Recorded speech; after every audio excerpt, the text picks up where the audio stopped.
We have been discussing the assertion that Sikhi, as it is practiced today, is no longer the Sikhi that was given to us by our gurus. It is a spirituality that stands distorted, corrupted, and tainted. Its scripture, Gurbani, has been distorted through Vedic and Puranic interpretations and translations. Its history has been muddled in unbelievable tales of miracles called Sakhis. The general conduct of Sikhi has come to be dictated by a clergy class, and its religious practices consist primarily of those smuggled in from rejected and discarded rituals of the pre-1469 belief systems. In short, Sikhi today stands as a faith that has been hijacked from its unique path and equally distinct goals. Three powerful groups, all of which were fake, deviant, and anti-Sikhi, conducted this hijacking, by which is meant the distorting, the corrupting, and the contaminating of Guru Nanak's divine spirituality. They did so by controlling our institutions, our literature, our historical narratives, and our gurdwaras, and by extension, the fate and psyche of Sikhi for a long period of 207 years, from 1718 all the way down till 1925. The first group is the Udasis, who had exclusive control of Sikh Gurdwaras for the first 60 years beginning 1718. The Udasis, followers of the disowned son of Guru Nanak, Sri Chand, established themselves firmly and deceptively within the parameters of Sikhi. To achieve their goal of hijacking Sikhi, they worked to anchor their legitimacy amongst authentic Sikhs, the goal of which was to gain their trust and acceptability. To do such, they constructed a corrupted version of Sikhi that was parallel to the Sikhi of Guru Nanak, one version that could be interwoven into authentic Sikh philosophy as and when necessary. Now, they did not rewrite or add anything to the Sri Guru Granth Sahib Ji, which was the core of Sikhi from 1708 onwards.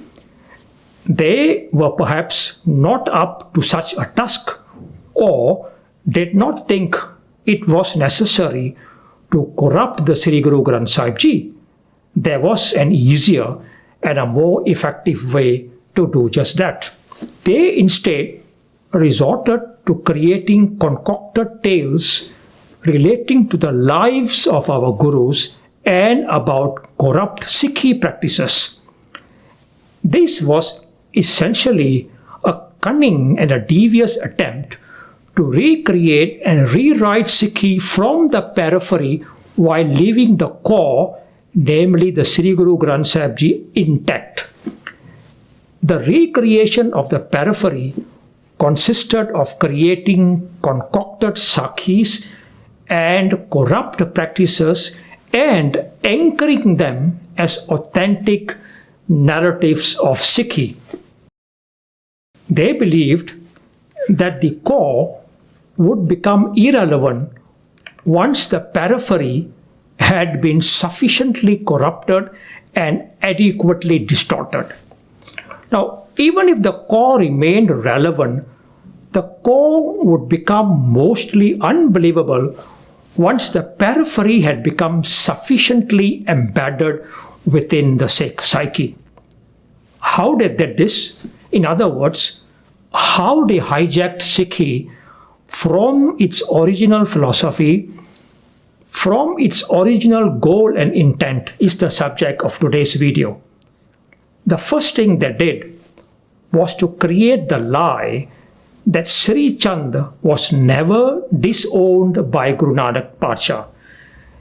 They concocted this lie by creating Sakhis of subsequent Gurus accepting the status of Sri Chand, of subsequent Gurus going to pay their respects to Sri Chand, and even of subsequent Gurus going to Sri Chand to get his guidance on writing Gurbani. One concocted narration relates to a visit to Sri Chand by Guru Ram Das Ji, who for some reason needed the blessings of Guru Nanak's offspring. Sri Chand is said to have asked Guruji, "Why is your beard so long?" And Guru Ram Das Ji is said to have replied, "To dust your feet with," and went on to do just that. Actually, this ridiculous tale needs no more than cursory logic to self-destruct. Growing up in Guru Nanak's household, Sri Chand would have seen his own father in long unshorn beard. So why would he have expressed such surprise and amazement over the unshorn beard of Guru Ram Das Ji? In any event, had Sri Chand ever posed that question to Guru Ram Das Ji, the Guru's answer would have been, "For the same reason that your father Guru Nanak kept his own beard and instructed us Sikhs, including you, to do the same." Now the truth of the matter is, Sri Chand's decision to not adorn what his father wore, unshorn beard and decent clothes for instance, and to actually adorn what Guru Nanak forbade, loincloth, lagoti, mala, rosary, ash, janeyu, begging bowl, karamandal, etc. All of this was part of Sri Chand's crusade to avenge the spirituality of Guru Nanak. All of this was on purpose. In other words, he knew all well, and he knew exactly why Guru Ram Das Ji and Sikhs of Guru Nanak adorned unshorn beards. He also knew exactly why he himself had removed his own beard by choice and on purpose. Not only is the question to Guru Ram Das Ji cooked up, the answer too is concocted. The cooked up answer by the Udasis Sakhi writer is to cook up Sri Chand's exalted position, exalted to the point that Guru Ram Das would want to dust Sri Chand's feet with his beard. This concocted and muddled up Sakhi can be put in the category of fictitious stuff without any hesitations. Of all the things one could do with one's unshorn beard, dusting anyone's feet is certainly unheard of. No one in his right frame of mind would even think of using one's beard for such a ridiculous purpose of dusting another's feet. Another fake tale or Sakhi relates to Guru Arjan Ji. The fifth Guru is said to have suffered a writer's block when composing Sukhmani Bani. Guruji is said to have got stuck at the 16th slok and became anxious. When asked about his anxiety by Sikhs such as Bhai Gurdas Ji and Baba Buddha Ji, Guruji told them that he had become incapable of continuing to compose Bani beyond the 15th Ashtapadi of Sukhmani Bani. The Sikhs then suggested that Guru Arjan seek the blessings of Guru Nanak's son Sri Chand. Upon visiting Sri Chand, Guru Arjan Ji was told by Sri Chand to use the first slok of Japbani, Aad Sach Jugad Sach, as the 16th slok, and that Bani would then flow like water after that. That is how the 16th slok of Sukhmani became similar to the first slok of Japbani according to this fictitious narrative. Interestingly, this fake tale does not explain the reasons for the two differences between the two sloks. Yes, indeed, Pyareo, there are two differences between the two sloks of Japbani and Sukhmani. In reality, such a tale is a deep insult to Guru Arjan Ji. The fifth Guru has the most voluminous Bani within the Sri Guru Granth Sahib Ji.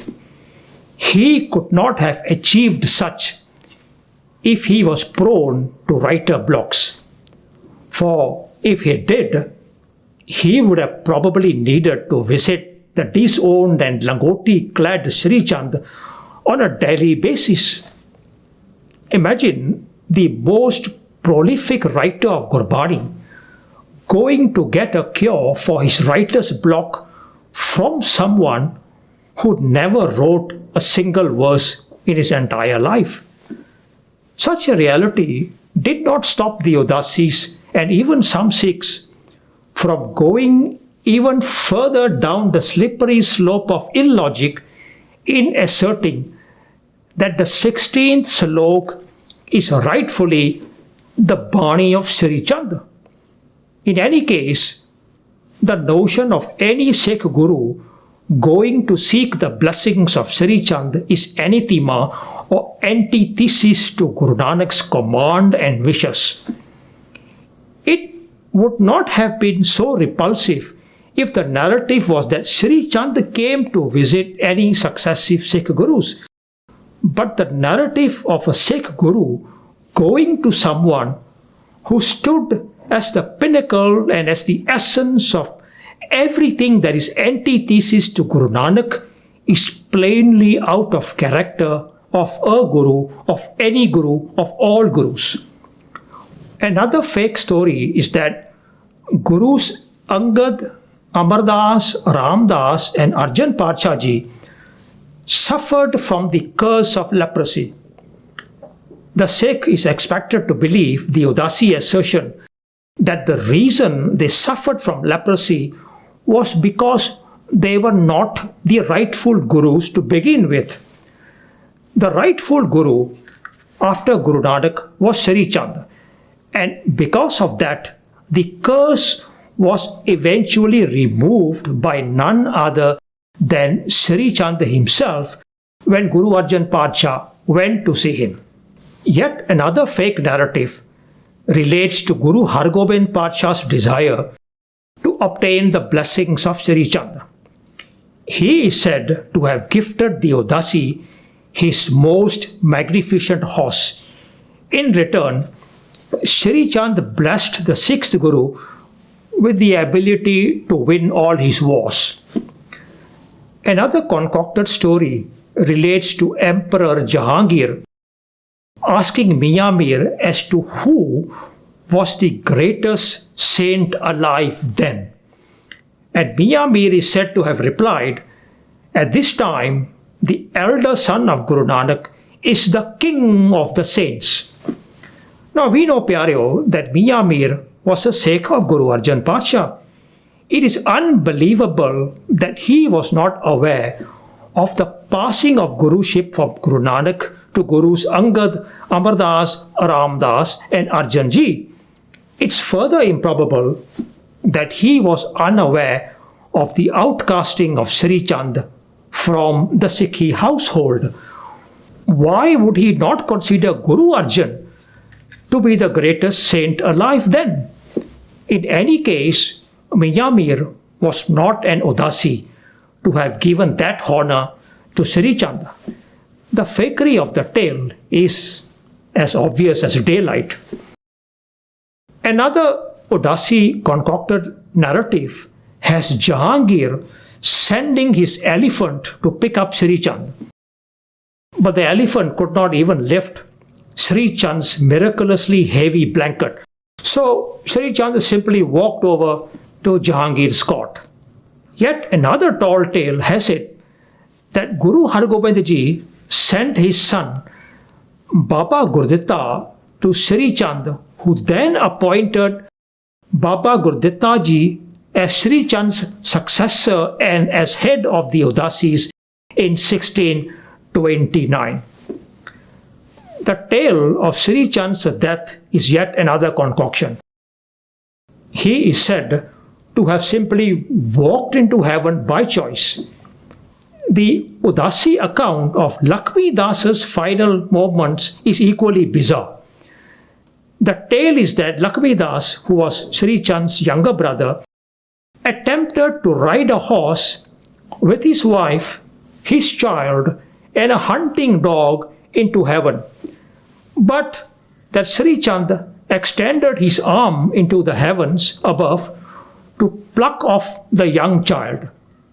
Sri Chand did so on grounds that it would be a grave mistake to allow the lineage of Guru Nanak to end. Sri Chand thus single-handedly saved the lineage of Guru Nanak from becoming extinct. The fakery of the tale notwithstanding, the real act of abandoning any lineage actually lies in the abandonment of grist or householder life and the adoption of celibacy instead by Sri Chand. Now, the Udasis exempted themselves from Khade Paul and the wearing of Sikhi garb and symbols. This served their ends just fine. They neither believed in nor accepted either. Their own unique practices and outlook helped establish their position as non-Sikhs in the eyes of the government of the day, thus allowing them to hijack Sikhi and go on with the business of this hijacking with complete and absolute impunity. But for the purpose of legitimacy amongst the authentic Sikh masses, they concocted the lie that the 10th Guru gave them the exemption from wearing Sikhi garb and symbols because it was their duty, the Udasi duty, to preach Sikhi to the Hindu masses who would somehow be more amenable and more accepting of Udasis that looked like Hindus than they would be of Sikhs with Khalsa outlook. Such a claim is as incredible as it is fake. Requiring exemption from the rules of Sikhi to bring others into the Sikhi fold is both illogical and deceptive. Only an Udasi can fathom such dubious logic. The sinister objective of these concocted tales are clear. 7 can be outlined as follows. First, these tales attempt to establish the lie that Sikh gurus not only kept in touch with the outcasted Sri Chand, but that our gurus visited him regularly to obtain spiritual blessings and spiritual guidance.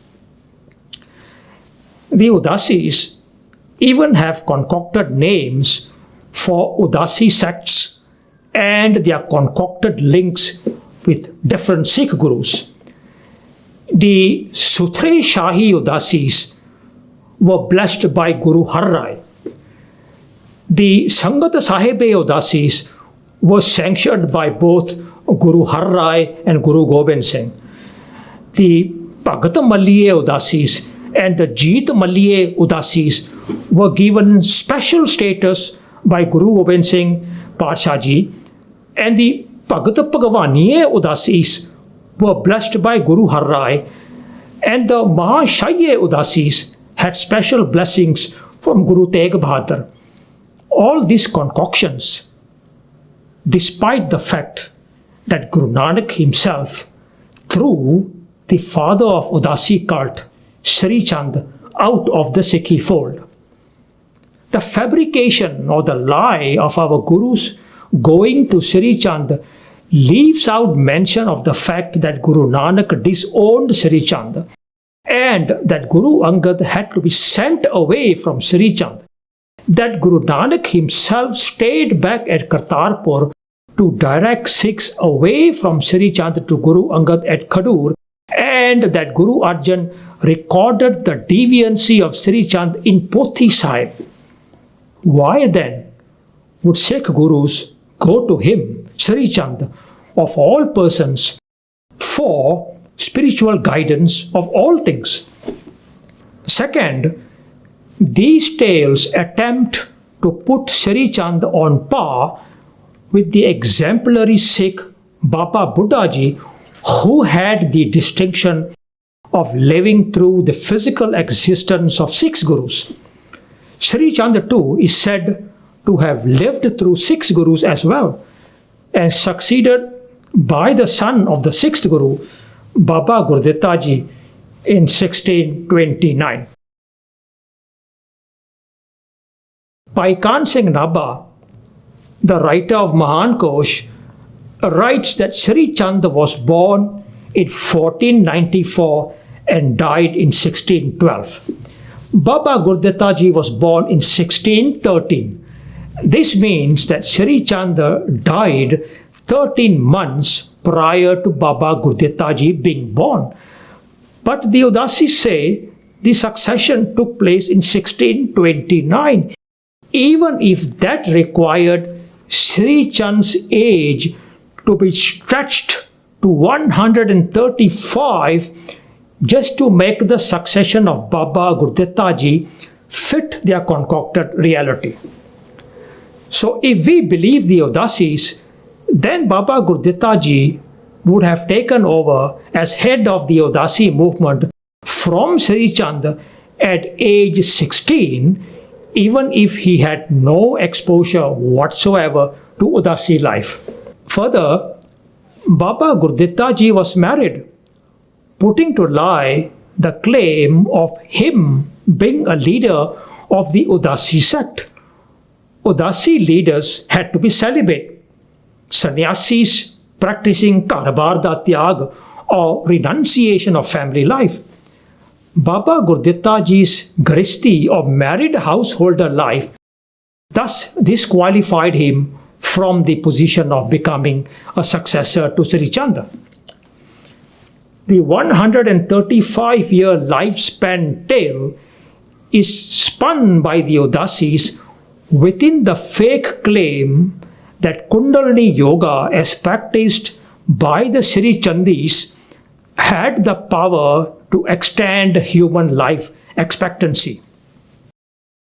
Third, the concocted tales, such as the one that he did not die but walked into heaven, are meant to establish the supernatural superiority of Sri Chand when compared to that of Guru Nanak.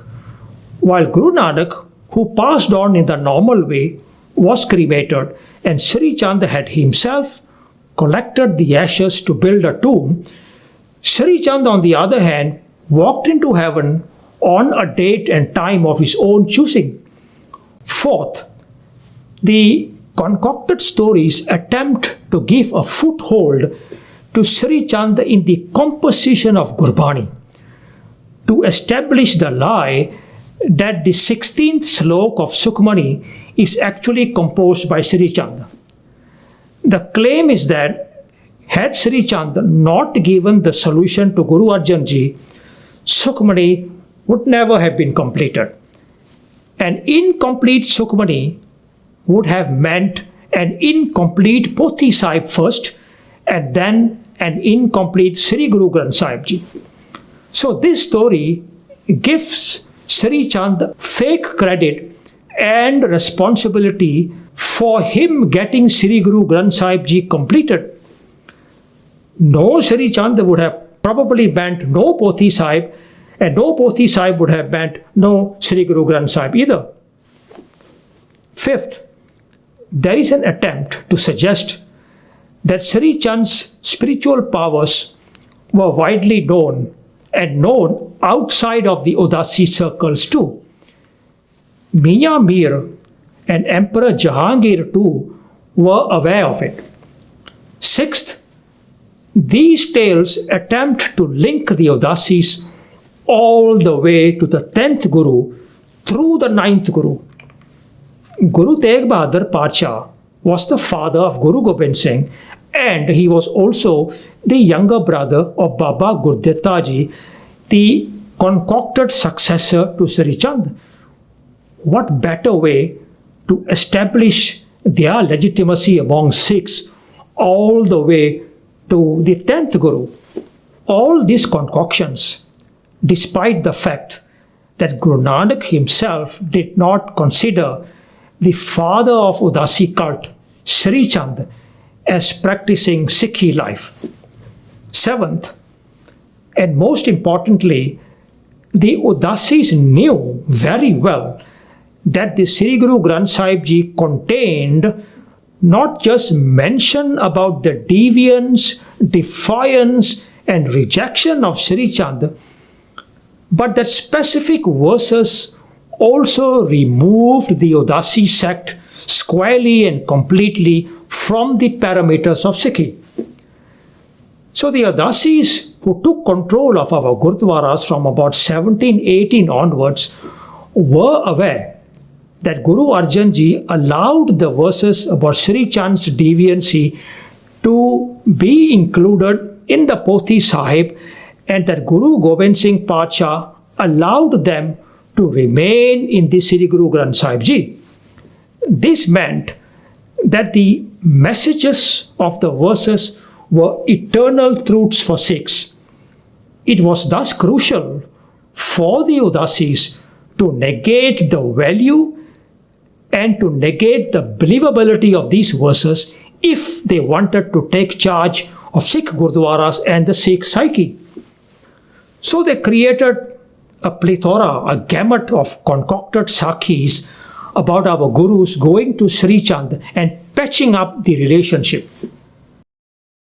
A number of Sikh preachers of the Dera and Taksali mindsets are often heard saying that the actions of the 4th, 5th and 6th Gurus in going to Sri Chand meant that Sri Chand was now accepted back into the fold of Sikhi. Now these Sikhs have no answer when asked, why then did Guru Arjan Ji not remove the verse on page 967 of the Sri Guru Granth Sahib Ji? Sach je gur farmaya, kyun edu bolo hatiya, putri kaulna paleo, kar piro kan muratiya. Dil khota, aki firna, ban par uchayan chatiya. Meaning, Guru Angad accepted the godly spirituality as advocated by Guru Nanak. The sons rejected it, disobeyed and defied Guru Nanak. They were malicious and deviant, turned their backs on Guru Nanak and lived under the burden of worldliness. So the question is, why didn't Guru Gobind Singh Ji edit out these verses when he recompiled the Pothi Sahib and installed it as Guru in 1708?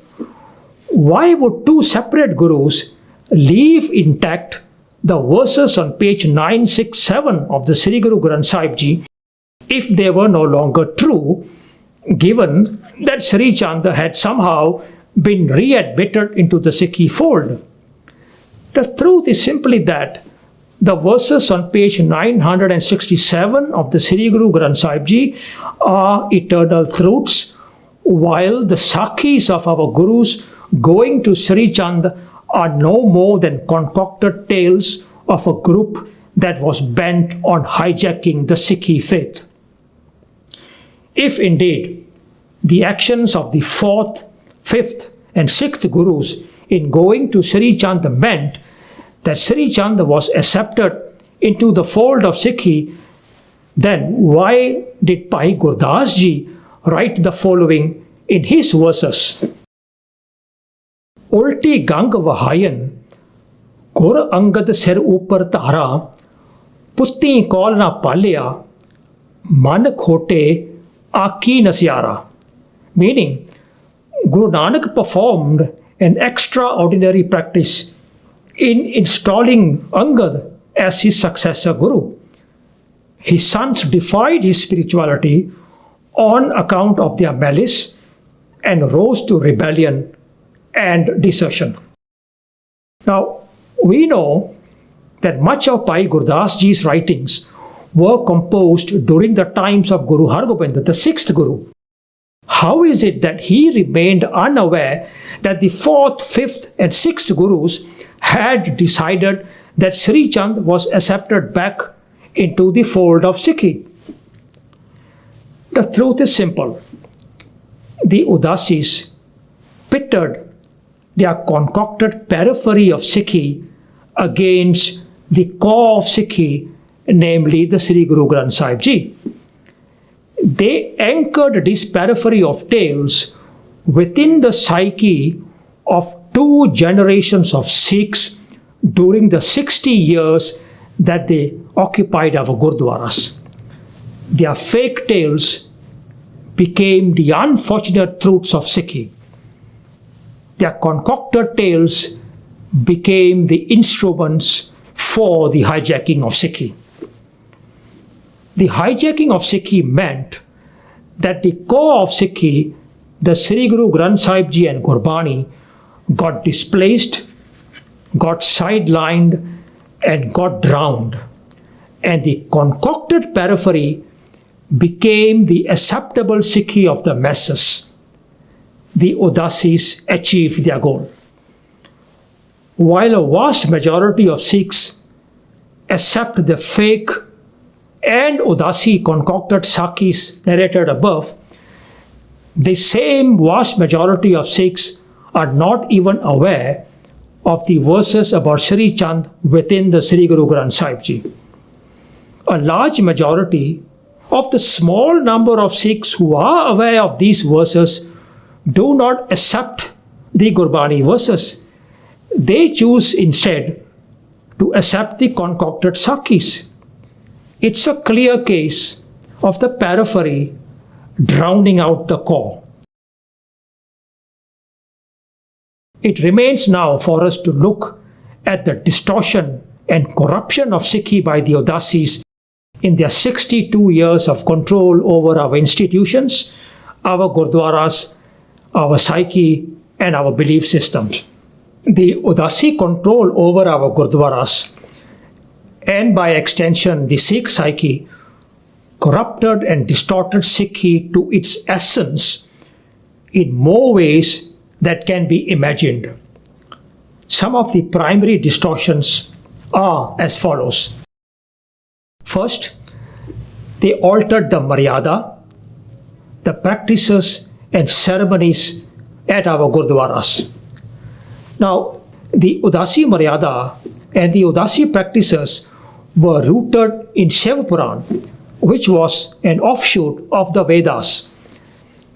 A great variety of the practices that are performed at Darbar Sahib today, the ban on women from performing spiritual acts in the Darbar, the wasteful washing of the floors with milk, the practice of dipping in the pool to wash off one's sin, and the non-stop burning of lamps and incense, these are examples of practices that have their origins in Udasi belief systems.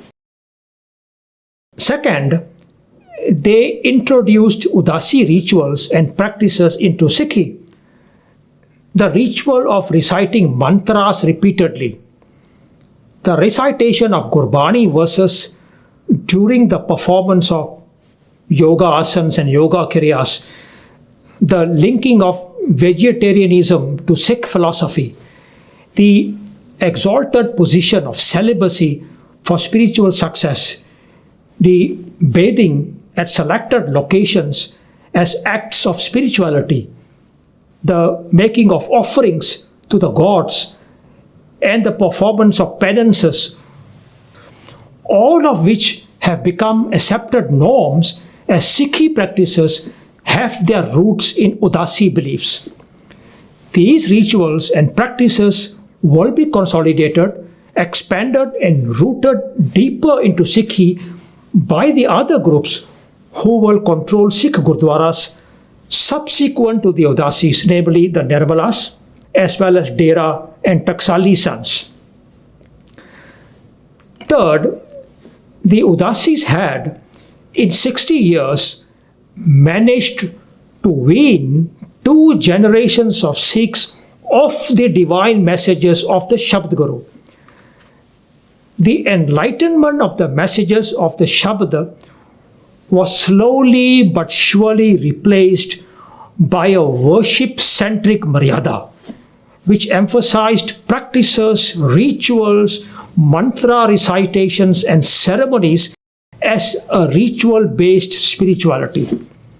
In the 60 years, a majority of Sikhs had already begun to believe that these deviant practices were indeed sanctions by our gurus as authentic Sikhi. Fourth, they conspired with the Banaras-based Vedic clergy to alter Guru Nanak's birth date from the month of Vaisakh to the month of Katak. Katak was the birth month of Sri Chand himself, and the reason behind the switch was therefore plainly sinister, which was to replace the primacy of Guru Nanak with that of Sri Chand. Sikhs would begin celebrating Katak di Purnamashi, thinking it was the birth date of the founder Guru, while the Udasis celebrated the same as the birth of Sri Chand as the second Guru of the Sikhs. Practiced over decades, the ordinary Sikh masses fell into the trap of accepting and believing that Guru Nanak was not born in Vaisakh but in Katak instead. The Udasis subsequently shared the responsibility of hijacking Sikhi with 2 other very much superior groups, namely the Nirmalas and the Dera sons. It is interesting to note that a great volume of these Udasi tales and Udasi narratives that were concocted by the Udasis are recorded earnestly within Sikh literature composed by the Nirmalas, the second group of hijackers, and composed as genuine Sikh history and propagated with equal earnest by Dera and Taksali outfits, the third group of hijackers. Nirmala writers who devoted their lifetime to establishing, propagating, and providing legitimacy to these concocted Udasi tales include Nirmala Laureate Bhai Veer Singh and Nirmala Kavi Bhai Santokh Singh. A detailed analysis of this Udasi, Nirmala, Dera, Taksali complicity will be conducted in succeeding videos. The next video, part 4, will explore the role of the Nirmalas in the hijacking of Sikhi. As you will see, the corruption and distortion of Sikhi by the Udasis will pale in comparison to the massive, enormous, and virtually complete corruption of Sikhi undertaken by the Nirmalas for over 1 complete century. Please continue to join me in part 4 to see how the plot to hijack Sikhi thickens under the command and control of the Nirmalas.